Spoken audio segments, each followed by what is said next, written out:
Hello, I'm Honey, and today I'm going to talk to you about my teaching stance, what has helped my teaching stance, and some of the links to the 7 Excel standards that I've demonstrated. So firstly, I want to talk to you about my philosophy and who I am.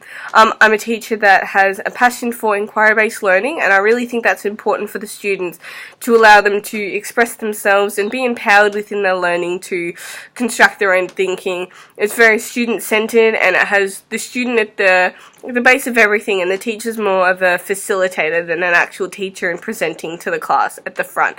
So they're working together, they're being collaboratively, they're helping their peers, and they're really just helping to construct their own thinking using critical thinking skills and reflecting practices. So I also believe in using authentic and engaging learning experiences. I think it's really important when the students understand the purpose. There always has to be a purpose behind the teaching. So there's no point of giving a student and be like, oh, we need to learn it for no reason. It's just in the curriculum. We need to find those reasons behind why we're teaching for students. And tell them and allow them to make those connections. Why do you think you would need counting skills? Oh, and then we're going to need to count and lie. Why do you think we need to practice our speaking? Because we speak to everyone on a daily basis, and that's what social interaction is about. So developing those skills with all students to make connections to their learning experiences. So I really believe in creating engaging and interesting learning experiences. I think it's really important when students are engaged, because that means that they're learning, they're actively thinking about their learning. You can tell if a student's not engaged, and that's when you need to adapt your teaching style and have a think about what you can do to engage that student and make sure that they are on task. So really putting students at the power of learning. So I believe that. So student-centered, at the power of learning, they're creating their own goals, they know what they want to do themselves, and they're self-achieving those goals. So they're not achieving goals that I set them, they're achieving goals that they set themselves. So then it gives them a sense of empowerment. I can do it, and it builds up that confidence within themselves, which is also down to developing 21st century skills with the students, not just for learning and educating, but for life. We're setting these students up for life, for jobs, for further employment opportunities, or whatever they aspire to do. But we're teaching them skills such as being collaborative, critical thinkers, being innovative, being active global citizens. So we need to teach them all those skills to set them up so they do have a solid foundation when they go on further.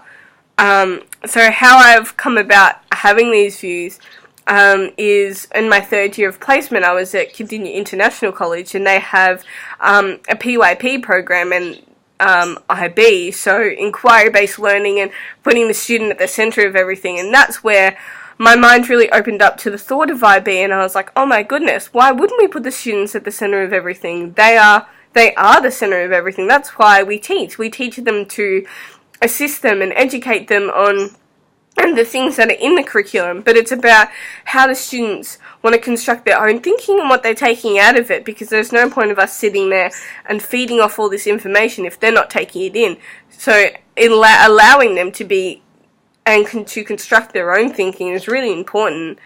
So that comes to the constructivist approach, and I think that's really important in our teaching, because it allows, like the inquiry base, it allows the students to construct their own learning and their own thinking, and they're becoming critical thinkers and they're developing those reflective practices on how they're doing that, and they're extending their own previous knowledge, not knowledge that everyone else has. They're really working on their own knowledge and how they can expand that. And that goes down to Howard Gardner's multiple intelligences and how everyone works in different ways and everyone has a different way of being intelligent, so whether they're logical, mathematical, or analytical, or linguistic, and using those specific intelligences in your teaching practices to assist each student, so you're really tapping into what they know and what they're interested in, and how you can present all that information so they can better teach.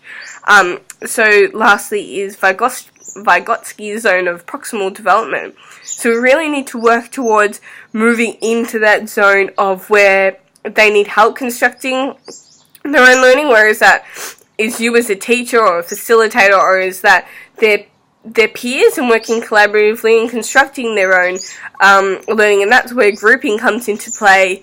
And you need to differentiate and be inclusive of all students, not just putting all the intelligent students together or the low students together. You really need to collaborate all those students so they're learning from each other and they can talk about specific interests and things like that. So I'm going to talk to you about the standards, and you'll be able to see how my pedagogy is reflected in my teaching. So standard 1.5 is assess student learning. And specifically I want to talk to you about a unit called Money Maths and how I implemented this in a grade 5 classroom. So I use lots of inquiry-based learning and play and creating things and making. I knew that students in my class loved hands-on activities, and then other students love writing it down and they love creating stories. So I used all those things and used all the prior knowledge that I had about those students to construct my lessons. So the first thing that we did was a pre-test, and using all that knowledge that they had and applying that to my teaching and seeing, okay, so they don't know much of this, we're definitely got to extend on that. Oh, they know how to do fractions, and they know what 1/5 is, and they know how to convert that to a decimal if we're talking about money. So they know all that, so I'm not going to really work on that as much. So I use the pre-test to determine where I was going next, and throughout the sequence I used lots of creating and making, and I was able to assess those and observe the students' interactions and what they were saying to their peers and conversate with them and see what their learning was, because I didn't want to know just what they put on the test, because I know that students think more outside the box when they're not on a test, and some kids don't work in testing conditions very well. So I really wanted to use probing and questioning and observations and old presentations and creations that they've done, and really use all that sorts of assessment data to determine how well the students were going in that specific unit. And I wrapped it all up with a post-test to see how much they'd learnt, and there was an enormous growth between the first test and the last test, and it was excellent to use as reflective to my own teaching, but also to the students and how well they did, and it really developed their own confidence because I saw how much they progressed. I showed them and oh my gosh, I did so well and I know so much more now. So it was very authentic because money was it's so real. So using lots of real money and real receipts, so they could have those authentic experiences and develop those connections. So next is 4.3, which is manage challenging behaviours. So I'm really about a positive approach, so you can reduce the amount of challenging behaviour that you do have. So if you have a positive approach to learning and behaviour management, they're more inclined to do the right thing, and if they create those behaviour strategies themselves, they don't really want to break their own rules. They're more inclined to break your rules than their own. But when they do the right thing, I created a raffle, and I was rewarding the effort that they were putting in, not what the outcome of their work was, because that's not fair, that's not inclusive, it's not equitable, but the amount of, the effort that all the students were putting in, and they really worked hard. And they weren't just working hard because they knew at the end of the day they were going to get a prize. They were working hard because they knew that their good behaviour and good effort was going to be rewarded, not so much, this is the best work I've ever done. It was, this is the most effort I've ever put in. And I think that worked really well. I've seen quite a few behaviour management strategies that focus on the negatives, and I don't think that manages the challenging behaviours as well, because they're getting that attention and you're pushing them back into that negative behaviour, whereas if you focus on the positive, you're reducing that, and you can work specifically with the students that do have those challenging behaviours, such as a student that I had, and he really just kept pushing the boundaries, and he didn't want to work for the raffle because he kept saying, I'm not going to do it, I'm not going to do it. So I decided to move the tables around, and I moved him to a specific table with students that worked really well, and they were really positive, and they were confident in each other, and they had excellent collaboration skills, and he really worked well there. He excelled and he produced some amazing work, and I think that really worked well for him because I challenged his managing behaviour by putting him specifically with students that I know would work really well and encourage him, and I think that's what he really needed. So lastly, I'm going to talk about standard 1.5, which is differentiate teaching teaching to meet the specific needs across the range of abilities.